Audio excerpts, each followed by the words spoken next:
tarde. A Bolívia viveu uma madrugada de violência depois da renúncia do presidente Evo Morales. Ontem, uma casa de Evo já tinha sido destruída durante os protestos. A Assembleia Nacional deve se reunir hoje para decidir quem assume a presidência até a realização de novas eleições. México e Colômbia pediram, com o apoio do Brasil, uma reunião de emergência na Organização dos Estados Americanos para tratar da crise boliviana. E ainda, os socialistas venceram as eleições na Espanha e agora tentam formar um governo de coalizão. Aqui no Brasil, começou o cadastro positivo para quem paga dívidas em dia. Intolerância. Em Mato Grosso, uma discussão de trânsito terminou em perseguição e morte.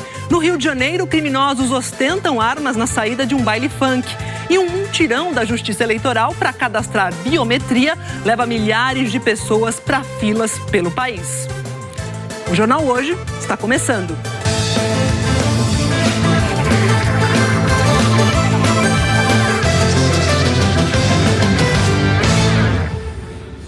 Um dia depois da renúncia do presidente Evo Morales, do vice-presidente e dos presidentes da Câmara e do Senado, a Bolívia enfrenta um vazio, um vácuo de poder. E é o seguinte, a Assembleia Legislativa deve se reunir hoje para definir quem vai comandar o país nos próximos meses, enquanto não ocorrem novas eleições. Várias cidades bolivianas enfrentaram saques, vandalismo e incêndios durante a madrugada.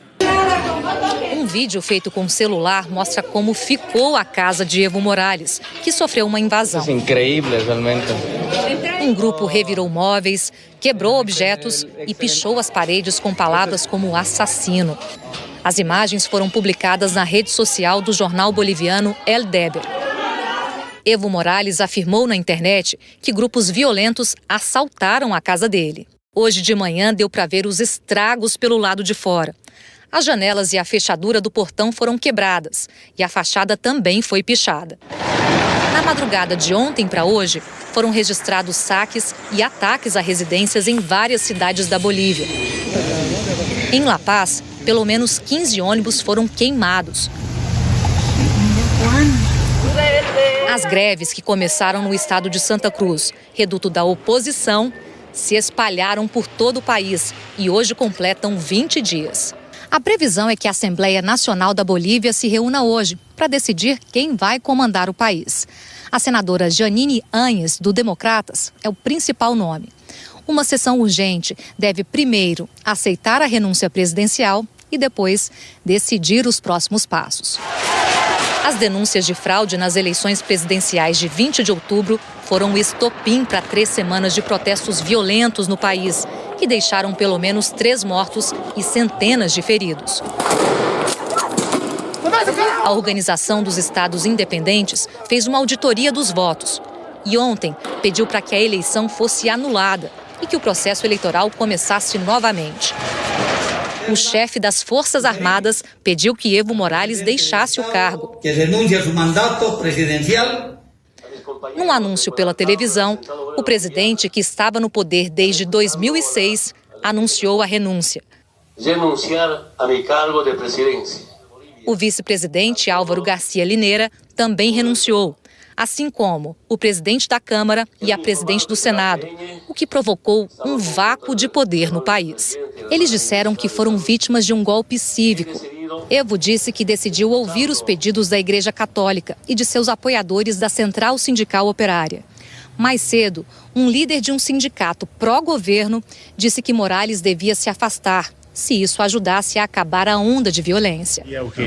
Ontem à noite, a polícia prendeu a presidente do Supremo Tribunal Eleitoral da Bolívia, Maria Eugênia Choque, e o vice-presidente Antônio Costas, que tinham renunciado aos cargos. O Ministério Público vai abrir uma investigação por fraude nas eleições. Aqui no Brasil, o presidente Jair Bolsonaro falou ao jornal O Globo, por telefone. Perguntado se Morales foi vítima de um golpe, o presidente respondeu que a palavra golpe é usada muito quando a esquerda perde e que quando ganham é legítimo. Bolsonaro disse ainda que não iria entrar nessa narrativa. Em nota, o Ministério das Relações Exteriores afirmou ontem que o Brasil considera pertinente a convocação de novas eleições gerais em resposta às legítimas manifestações do povo e às recomendações da OEA, após a constatação das graves irregularidades. E agora há pouco, a Organização dos Estados Americanos, a OEA, divulgou uma nota sobre a crise na Bolívia e também sobre as novas eleições. A gente vai para Brasília agora conversar com a Camila Bonfim, que tem as informações. Camila, boa tarde. O que diz a OEA? Oi, Maju, boa tarde para você, boa tarde a todos. Olha, nesse comunicado, a Secretaria-Geral da OEA disse que rechaça qualquer saída inconstitucional para essa crise que a gente viu aí na Bolívia e também chamou à pacificação e ao respeito ao Estado Democrático de Direito. A Secretaria-Geral da Organização dos Estados Americanos também solicitou que a Assembleia Nacional da Bolívia se reúna urgentemente para garantir o funcionamento institucional e também para possibilitar que novas autoridades eleitorais sejam convocadas para, então, viabilizar uma nova eleição. Por fim, essa nota defende que continuem as investigações sobre a fraude eleitoral do último dia 20 de outubro, segundo a OEA. O Carlos Mesa, que é o ex-candidato da eleição, ele publicou nas redes sociais a seguinte informação, de que Evo Morales está tentando passar a falsa impressão à comunidade internacional de que houve um golpe, mas que isso não é verdade. E também disse ao jornal El Deber que é preciso ter quórum na Assembleia Nacional justamente para que não se fale em golpe na Bolívia. Maju. Obrigada, Camila. A embaixada da Venezuela lá na Bolívia foi tomada ontem por homens encapuzados. Essa informação foi divulgada pela embaixadora do país em uma entrevista à agência de informação boliviana. Evo Morales é um forte aliado do presidente Nicolás Maduro. E toda essa situação na Bolívia tem impactado as regiões de fronteira com o Brasil. No Acre, manifestantes bloqueiam a passagem há 6 dias. O repórter Jefferson Dourado tem mais informações. Boa tarde, conta pra gente onde você está e qual a situação por aí. Olá, Maju, muito boa tarde para você, muito boa tarde a todos. Nós estamos exatamente sobre a ponte que liga as cidades de Epitaciolândia, no Acre, à cidade de Cobija, capital da província de Pando. Como dá para perceber, Maju, aqui o bloqueio continua. Segundo os protestantes, eles querem um documento oficial onde se formalize todas as exigências que, segundo eles, garantam aí o restabelecimento da democracia na Bolívia. Entre essas exigências estão a garantia da realização de novas eleições e também da presença de representantes do movimento cívico no Tribunal Eleitoral Boliviano. Como você disse, esse protesto, esse bloqueio aqui na região do Acre já dura há 6 dias e, por conta disso, dezenas de caminhões estão parados dos 2 lados da fronteira, mas por enquanto o movimento é pacífico, sem nenhum incidente por aqui. Maju. Obrigada. Esse foi Jefferson Dourado falando ao vivo da fronteira do Acre com a Bolívia. E São Paulo é a cidade brasileira com o maior número de imigrantes bolivianos. De longe, eles acompanham todos os desdobramentos da renúncia de Evo Morales. Em São Paulo, existem lugares onde o idioma mais falado é o espanhol. Sim, estamos em promoção este lunes, claro que sim. Martim, que mora no bairro do Brás, diz que está preocupado com a violência na Bolívia, os saques. Ele tem família e amigos lá. Porque temos a família lá, temos paisanos. Até 2 anos atrás, a maior comunidade de estrangeiros vivendo em São Paulo era de portugueses. Mas os bolivianos continuaram chegando e hoje eles formam o maior grupo estrangeiro na cidade. São mais de 70 mil pessoas, segundo a Polícia Federal. Nesse lado de São Paulo, a crise na Bolívia preocupa muita gente. Américo vive em São Paulo há 20 anos. Diz que a Bolívia melhorou muito com Evo Morales, mas que no fim das contas os políticos só pensam neles mesmos e o mais prejudicado é o povo. É o povo, o país. A Bolívia é o país com o qual o Brasil tem a fronteira mais extensa. Os 2 lados também fazem negócios. De janeiro a outubro deste ano, o Brasil acumula um superávit de 153 milhões de dólares com a Bolívia. Nesse período, o Brasil exportou para lá pouco mais de $1 bilhão, principalmente em produtos manufaturados, como barras de ferro, calçados e máquinas agrícolas, e importou da Bolívia 986 milhões de dólares. No geral, é um comércio relativamente modesto. A Bolívia não está nem entre os 30 maiores parceiros comerciais do Brasil. Mas os bolivianos são nossos principais fornecedores de gás natural. E esse gás representa 12,5% da matriz energética brasileira. Este professor de Relações Internacionais diz que não se pode descartar o risco de a crise afetar o fornecimento de gás. Ele também explica que a crise na Bolívia, ao lado de outras, como no Chile e na Venezuela, prejudica a imagem de toda a América Latina. Sim, afeta negativamente a reputação da América Latina, gera uma imagem de que a região toda está em caos político.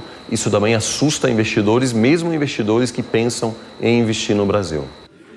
Agora vamos ver, como é que está a repercussão sobre essa crise na Bolívia. Líderes e organizações internacionais já se pronunciaram a respeito disso. A gente vai falar com o correspondente Felipe Santana em Nova York, que traz as informações.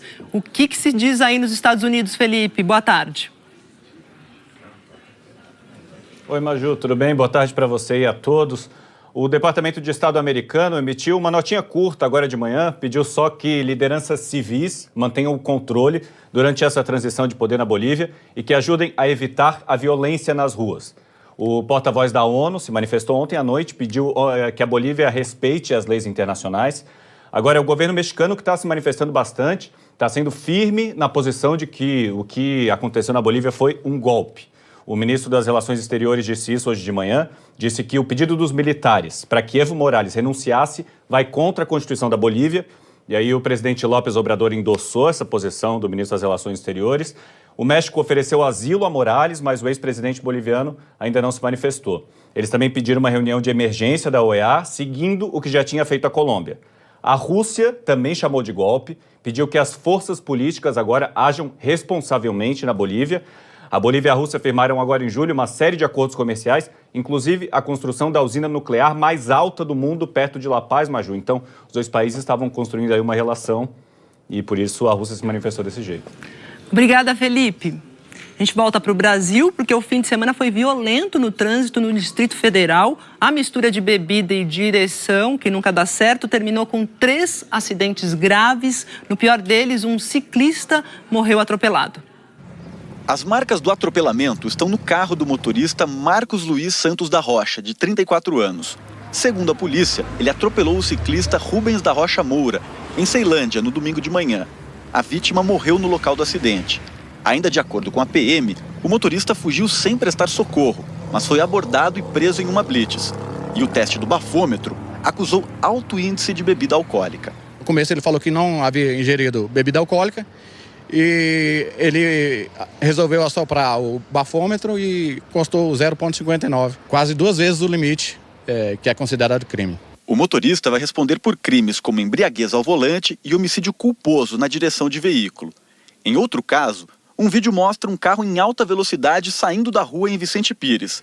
O veículo destruiu um muro e ficou pendurado na entrada da casa da dona Matilde.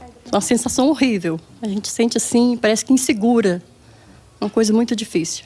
Apesar da força da batida, ninguém ficou ferido. Dentro do carro estavam 2 pessoas, um homem e uma mulher. Os 2 foram encaminhados para a delegacia de Taguatinga. Segundo a polícia, eles fizeram o teste do bafômetro e estavam alcoolizados. A mulher estava dirigindo e foi presa. O carro foi retirado de cima do muro hoje pela manhã. No centro de Brasília, 2 homens foram presos por tentar adulterar o local de outro acidente. Eles estavam tirando uma garrafa de vodka e as placas de um carro. Na madrugada de sábado, um motorista vinha de uma boate quando o carro saiu da pista e capotou nesse viaduto. Logo depois do acidente, o condutor do veículo ele conseguiu desembarcar e a passageira ficou presa nas ferragens. Nisso ele telefonou para os amigos dele, informando do acidente. Eles a princípio não acreditaram, então ele fotografou, encaminhou essas fotos para eles e pediu que eles fossem até lá para ajudar. O motorista e a passageira foram levados para o hospital e depois liberados.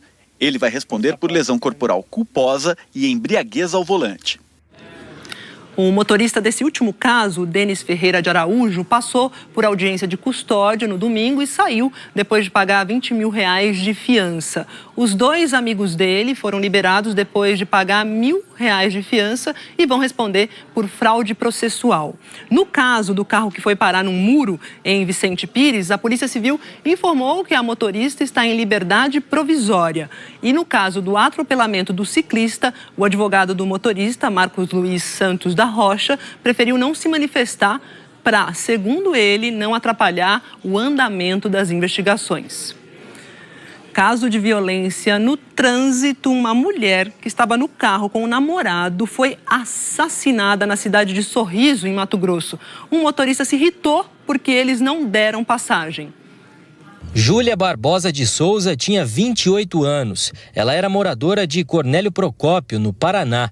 Estava passando uns dias em Sorriso, no norte de Mato Grosso. A Júlia e o namorado dela pararam na conveniência deste posto de combustíveis. Eles compraram um chocolate e saíram por esta avenida, a principal da cidade.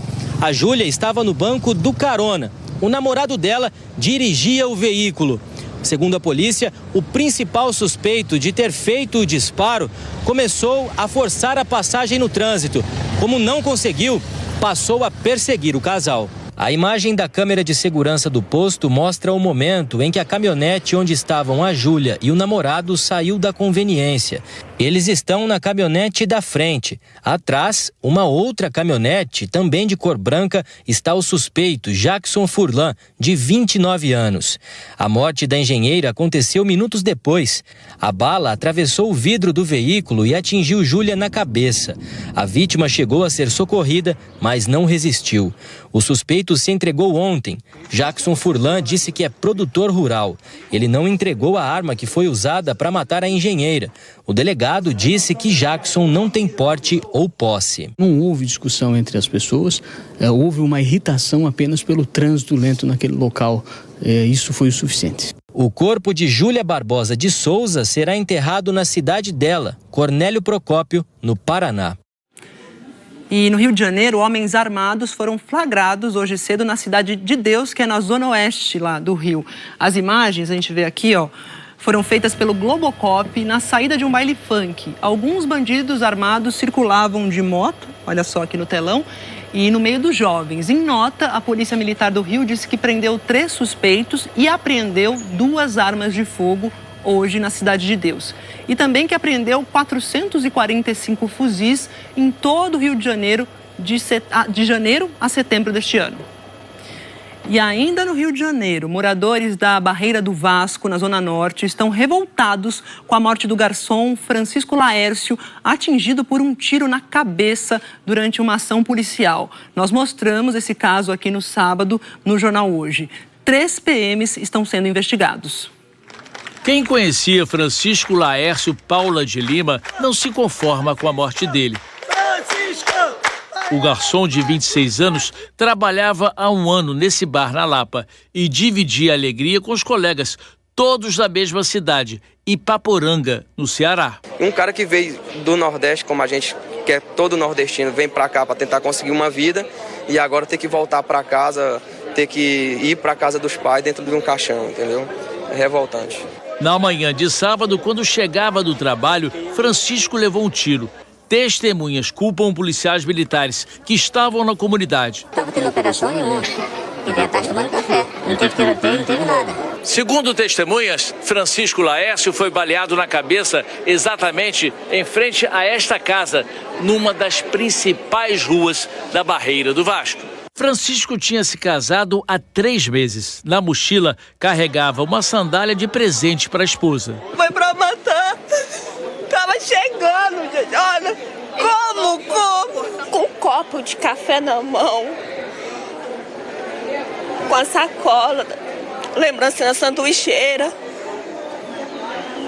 Como me explica isso? A PM disse que prendeu 2 soldados e um cabo que participaram da ação, mas não pela morte de Francisco, e sim por desobediência de ordem e descumprimento de missão. Eles não tinham autorização naquele momento para atuar dentro da comunidade. Os policiais militares que estavam naquele local deixaram de observar esses protocolos que temos de preservação das pessoas, já que eles cometeram um crime militar. Desobedecer uma ordem que era para permanecer fora da comunidade. A divisão de homicídios investiga a morte do garçom. Um trabalhador chegando do seu trabalho, um morador, que todo mundo sabe quem era a pessoa, não tendo tiroteio na comunidade, é normal? Não é normal. O corpo está sendo velado no Rio e o enterro será amanhã no Ceará, onde Francisco nasceu. O Congresso acelera as discussões sobre a proposta de emenda constitucional que determina que o réu comece a cumprir a pena a partir da condenação em segunda instância. Como a gente viu aqui no Jornal Hoje, na semana passada, o Supremo Tribunal Federal decidiu que a pena só deve ser aplicada depois da sentença transitar em julgado, ou seja, depois de ser confirmada em todas as instâncias. Mas o Congresso pode mudar a lei. A gente vai até Brasília, ao vivo, conversar com a repórter Natália Godoy. Quero saber o seguinte, Natália, em que pé está a tramitação aí dessa proposta de segunda instância na Câmara e também no Senado? Boa tarde. Maju, boa tarde para você, uma ótima semana a todos. Como você mesma disse, são duas tramitações sobre o mesmo assunto nas duas casas, na Câmara e no Senado. Começando então, portanto, aqui pela Câmara. Tem uma reunião marcada para as 2h da tarde, deve começar logo mais na Comissão de Constituição e Justiça, na CCJ. Mas, claro, depende de quórum. Qual que é o próximo passo? É votar a admissibilidade do relatório. Mas, lembrando também que essa comissão especial vai analisar, depois da admissibilidade do relatório, a comissão especial vai analisar a PEC, então são esses os dois próximos passos.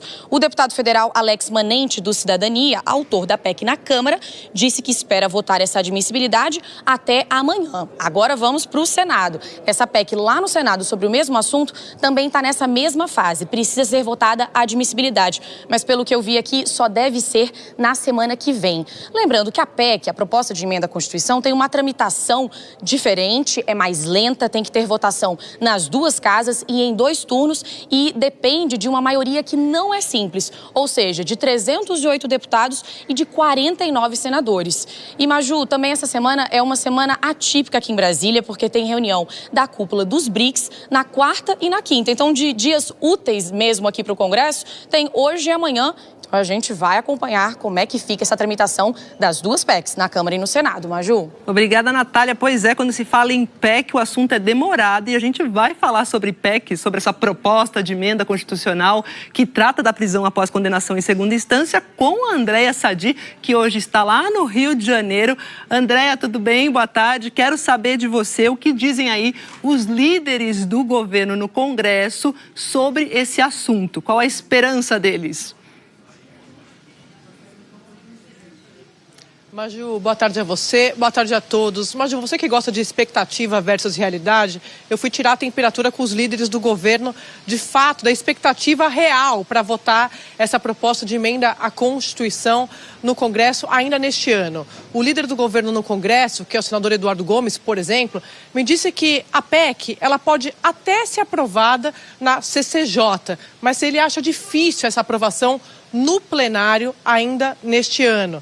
Ele disse que, se de fato isso acontecer ainda em 2019, o Congresso vai ter que lidar com a pressão política, essa após o julgamento, a votação lá no Supremo que definiu o trânsito em julgado. Mas se ficar para o ano que vem, ele acha que o Congresso vai ter que lidar com outros 2 tipos de pressão. Primeiro, a eleição municipal, ou seja, os parlamentares sendo pressionados nas bases ali dos eleitores para votar essa proposta.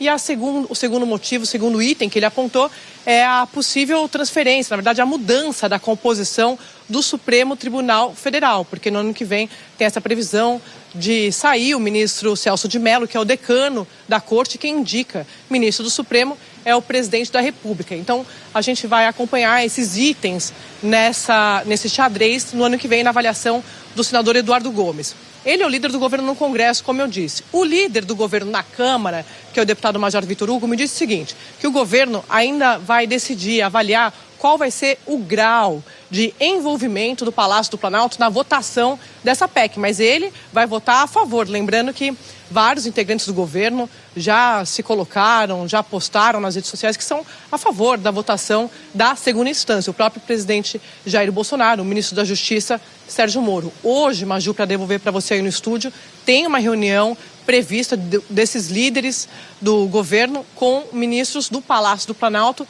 para, entre outros assuntos, definir exatamente qual vai ser o envolvimento do governo nessa questão. Você falou de expectativa versus realidade. A realidade, então, é que tem chão pela frente, como diz nossa colega Natuza Neri, comentarista da Globo News, quando falou em PEC, pense em algo demorado, que existe sola de sapato e muita negociação. Isso, Maju, tipo uma coisa assim, hoje só, amanhã ou no ano que vem, tem essa expectativa em relação à PEC. A gente viu a Natália Godoy contando agora há pouco de Brasília. Funciona assim, você vota a PEC na CCJ, por exemplo, da Câmara, depois tem a comissão especial, depois plenário, e quem dá as cartas no plenário, por exemplo, na Câmara, é o presidente da casa, o deputado Rodrigo Maia. Então, tem muita articulação, muita conversa para colocar a PEC ainda em votação em todos esses ambientes até o final do ano e na avaliação do próprio governo nos bastidores. Muito difícil encerrar isso em 2019. Obrigada, Andréa Sadi. E ainda hoje, um temporal alaga bairros do Rio de Janeiro e deixa a cidade em estado de alerta, de atenção. E a previsão do tempo para todo o Brasil. E a seguir, começa o cadastro positivo para quem paga dívidas em dia. E um feirão dá oportunidade para devedores terminarem o ano com nome limpo. Até já!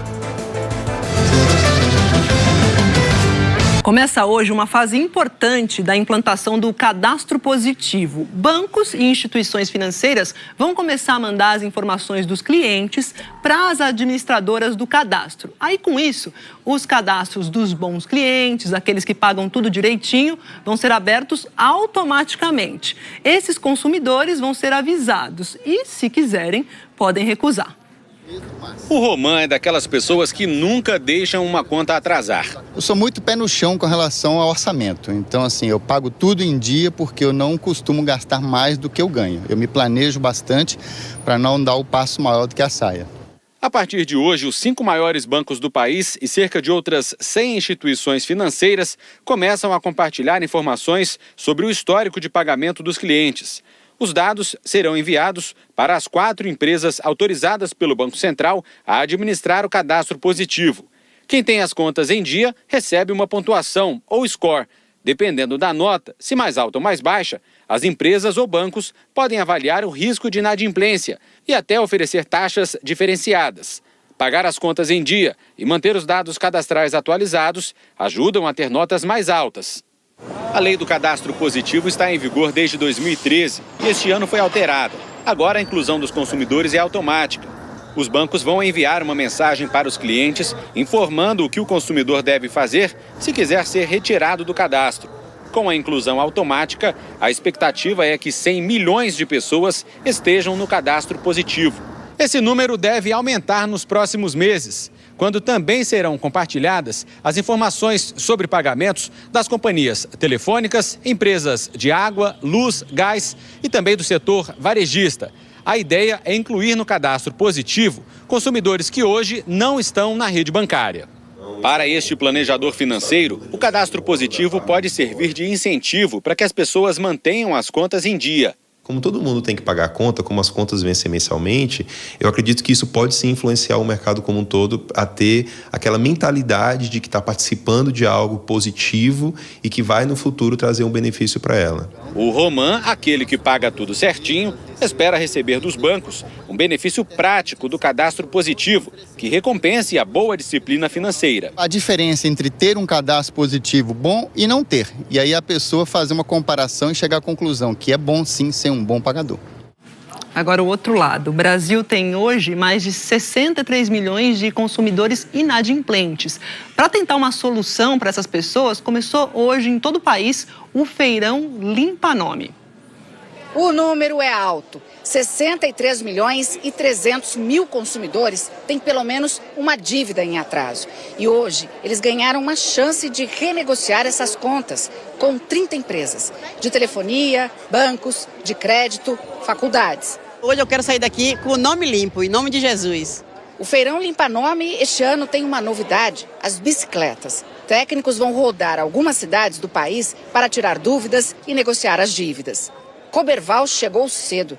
Nos últimos anos, os pedidos na marcenaria dele caíram. Sem dinheiro suficiente, acumulou R$3 mil em dívidas. Eu sou autônomo e dificultou bastante. Aí tive que chegar a esse ponto mesmo, não teve jeito.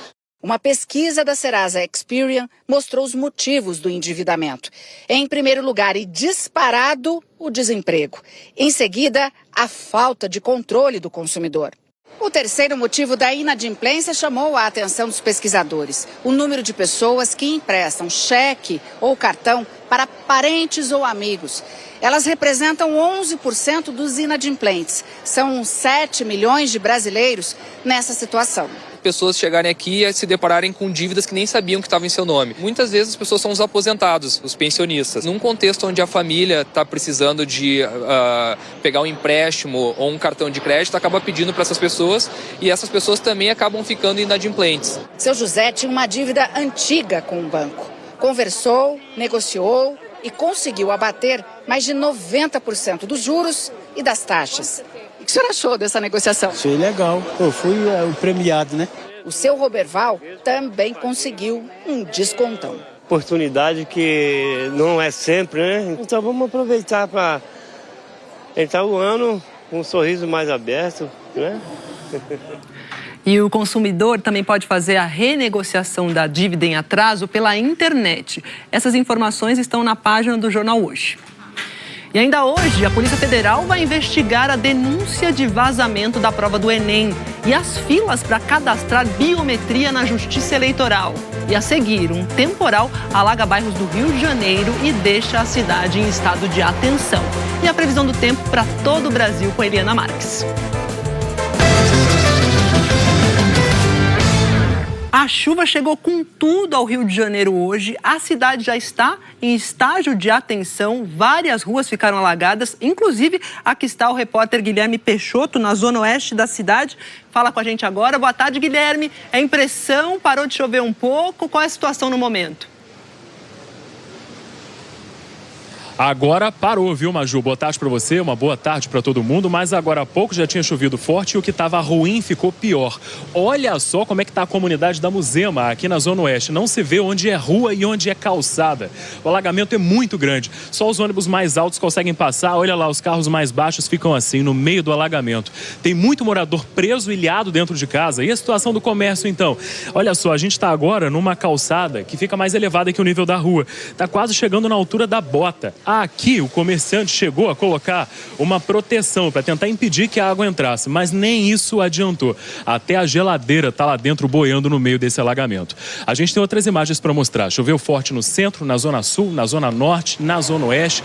Sirenes de alerta foram acionadas em pelo menos 7 favelas com orientação para que as pessoas que moram em áreas de risco procurem locais seguros. O Rio de Janeiro está em estágio de atenção para o risco de deslizamentos. O aeroporto Santos Dumont chegou a ficar fechado durante 1h20 e reabriu só agora há pouco. Maju. Obrigada, Guilherme. Inclusive, Eliana Marques falou sobre essa chuva que apertaria aí, principalmente no domingo, hoje lá no Rio de Janeiro.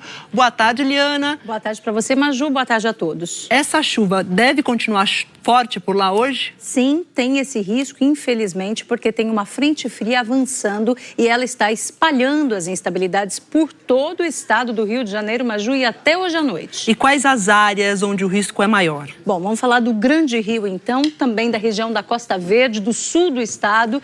Tem previsão de chuva nessas áreas o dia todo, é aquela que acumula grandes volumes.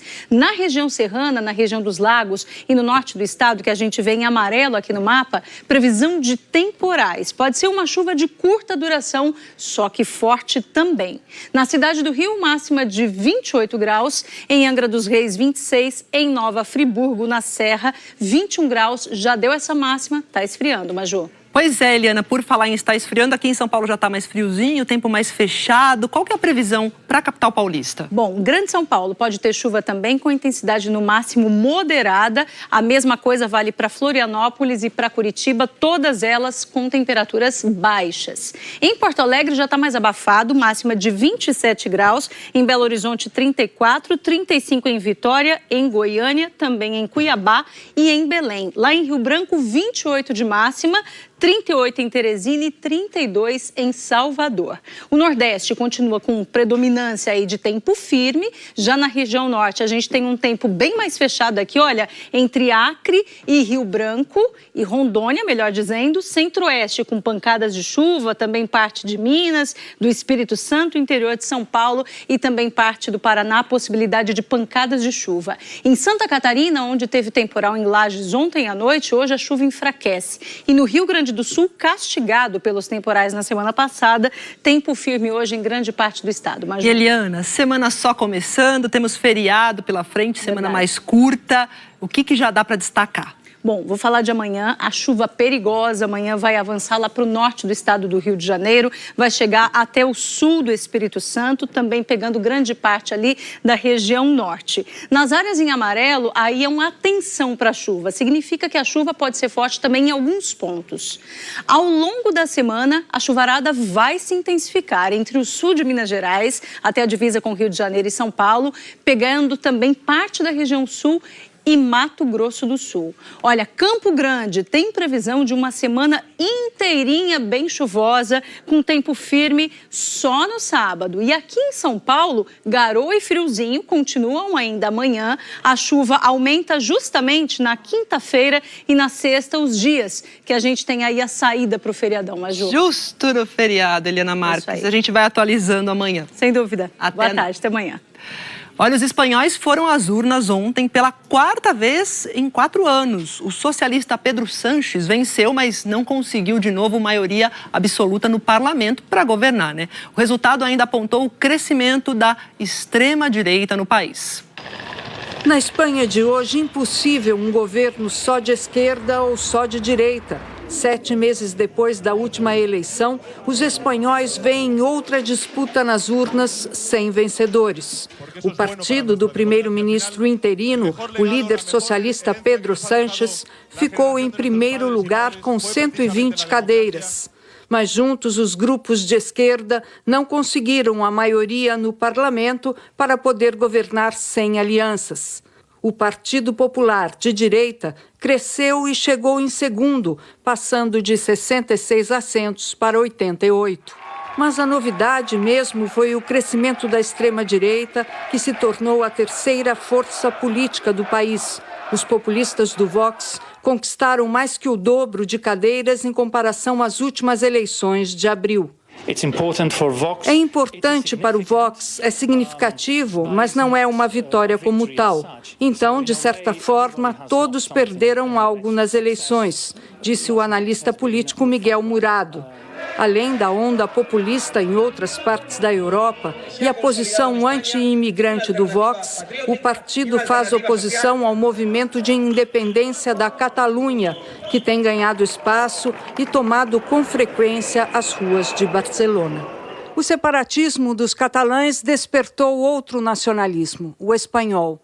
E o povo disse nas urnas que prefere um governo de coalizão. Mais uma tarefa difícil para o líder socialista Pedro Sánchez. A Turquia começou a repatriar mais de 2.000 militantes do grupo terrorista Estado Islâmico. Ou seja, começou a devolver essas pessoas que estavam na Turquia para os países de origem, para os seus países de origem. E muitos desses militantes são europeus. A gente vai falar agora com a correspondente Marina Isidro, que está lá em Londres. Marina, boa tarde. Como é que vai ser feita essa repatriação? Oi, Maju, boa tarde para você e para todos. O ministro do Interior da Turquia disse que vai repatriar até os que tiveram as cidadanias retiradas pelos seus países de origem. E o porta-voz do governo afirmou que a deportação de estrangeiros que se juntaram ao Estado Islâmico já começou. Um americano e um alemão deixaram a Turquia hoje e outros 23 devem sair do país nos próximos dias, todos europeus, da Dinamarca, Irlanda, França e Alemanha. Segundo a TV estatal turca, o país quer repatriar 2.500 militantes. Essa decisão sai um mês depois que a Turquia começou uma ofensiva militar no norte da Síria, desde que os Estados Unidos anunciaram a retirada de tropas do território sírio. Vários países europeus, inclusive o Reino Unido, decidiram retirar a cidadania de ex-combatentes para impedir que eles retornem. Um dos presos na Turquia é um inglês de Londres que se juntou ao Estado Islâmico e decapitava reféns, junto com outros britânicos terroristas que ficaram conhecidos como os Beatles. O governo turco acusa a Europa de não querer lidar com o problema.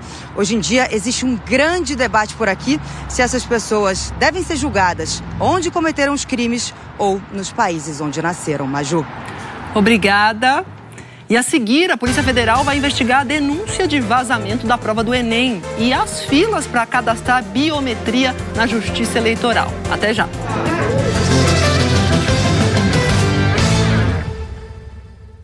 A Justiça Eleitoral está organizando mutirões para que eleitores de mais de 1.700 cidades façam o cadastramento biométrico para o ano que vem, né?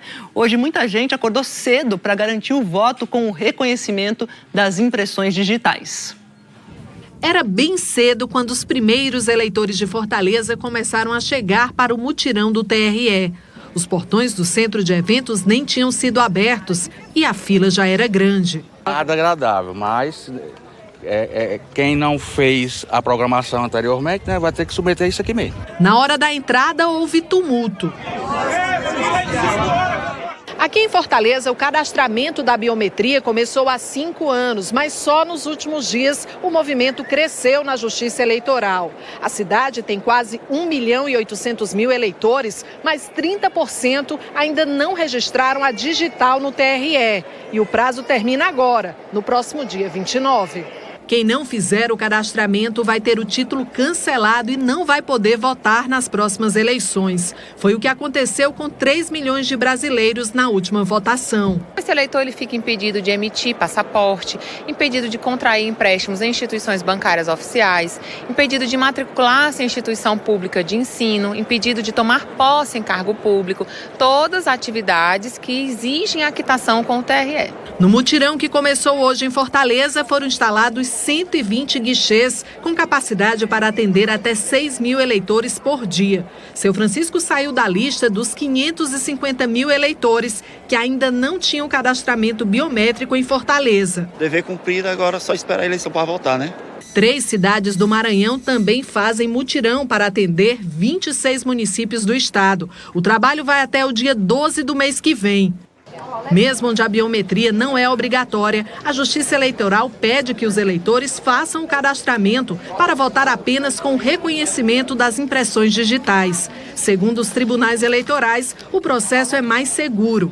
A meta para 2020 é que 123 milhões de brasileiros usem a biometria na hora do voto.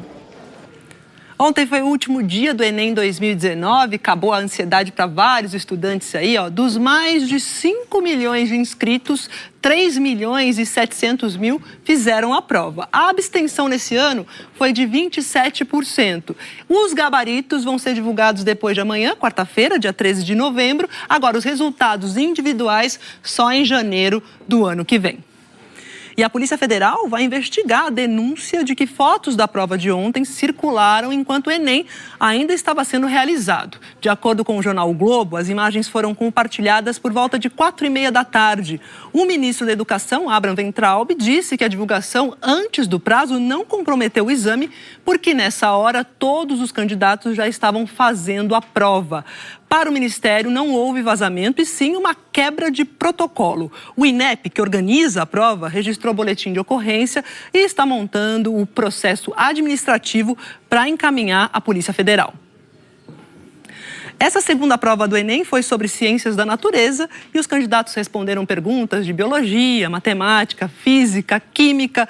Falando em química, a gente lembra, ainda que vagamente, da tabela periódica, que foi criada há exatos 150 anos.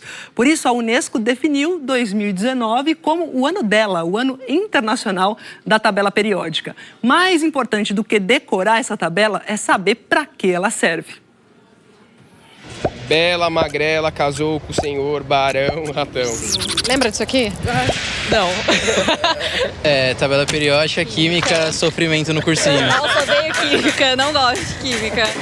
São anos e anos de incompreensão. Às vezes a gente estuda a tabela no colégio ou no cursinho e a gente acha que é algo distante da nossa realidade.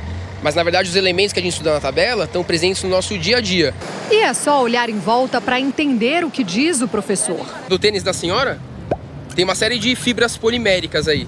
E essas fibras poliméricas são formadas por diversos elementos químicos, principalmente carbono, hidrogênio e oxigênio. Você veio ouvindo o celular, né? Sim, vi ouvindo sim. Um dos principais componentes dos circuitos, do que tem material eletrônico, é silício, que são semicondutores. O ônibus que passou agora, o vidro do ônibus tem silício, tem oxigênio, a borracha do pneu tem carbono e tem hidrogênio. A A tabela periódica é como se fosse uma enciclopédia mais enxuta, mas com uma infinidade de informações. Ela foi criada em 1869. Foi um jeito de organizar em linhas e colunas os elementos químicos, dependendo da propriedade de cada um. Se é sólido, se é líquido, se é gasoso. No começo, eram 63 elementos. De lá para cá, os cientistas foram descobrindo cada vez mais, até chegar ao número atual de 118 elementos. E ainda há espaço para mais. Elementos mais pesados do que aqueles que a gente conhece podem existir e podem até ser praticamente estáveis. Viver um tempo muito longo, só que a gente não os conhece. Foi em laboratórios de física nuclear como esse daqui, em universidades pelo mundo, que os últimos elementos químicos foram descobertos. E aí a gente consegue entender bem, né, como é que eles estão na nossa vida, professora? Sim. Então, por exemplo, o cálcio está aqui na tabela periódica, é aquele material, aquele comprimido que as pessoas tomam para fortalecer os ossos. O titânio, que é um elemento muito duro e muito resistente, mas muito leve, é usado para fazer próteses para membros perdidos, cortados ou acidentados. E aqui está o flúor, que é colocado no creme dental e também fazer aplicação de flúor para as crianças para fortalecer os dentes. Agora aquelas aulas de tabela periódica, na aula de química, elas fazem sentido. Agora fazem sentido. Você vê, estão no dia a dia, né, nosso, e a gente não sabe, né? Na hora que a gente estuda, para que isso? Mas realmente a gente leva para nossa vida. É isso aí. Para encerrar o jornal hoje, uma história de liberdade. A Rússia soltou no mar as últimas das cerca de 90 baleias beluga que tinham sido capturadas e eram mantidas presas há mais de um ano em tanques estreitos lá no Extremo Oriente. Olha só, a operação para soltar as baleias no mar durou ao todo 6 dias. Autoridades russas foram forçadas a tomar medidas depois que imagens das baleias e de orcas amontoadas em pequenas piscinas foram divulgadas no ano passado. Essa situação provocou uma enorme repercussão internacional. Uma petição pedindo a libertação dos animais foi assinada por mais de 1 milhão de pessoas, incluindo o ator Leonardo DiCaprio. As baleias seriam vendidas para parques e aquários marinhos lá da China. E com as baleias belugas, o Jornal Hoje termina aqui. Você acompanha outras notícias no Jornal Nacional. Fica agora com Se Joga. Boa tarde, até amanhã.